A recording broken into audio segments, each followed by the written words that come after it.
My parents told me that I'd be sitting a scholarship exam in a couple of weeks, and I was like, "Oh, what's a scholarship?" So I didn't really understand the concept of what that really meant. And coming here on a Saturday morning, my dad kind of just said, "Try your best."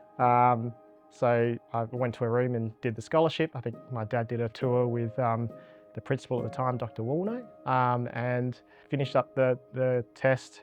My dad took me as a reward up the road to the McDonald's for breakfast, and that was that. And then a few months later, we found out that I'd gotten the scholarship and I was going to start school the next year at St Andrews. And I hadn't heard much about the school before then, but yeah, it was the start of a fun journey. Being surrounded by really intelligent boys and girls, which was new for me, but also people who were amazing at sport, amazing at music, drama, etc., really broadened out my understanding of what it was to be successful at school.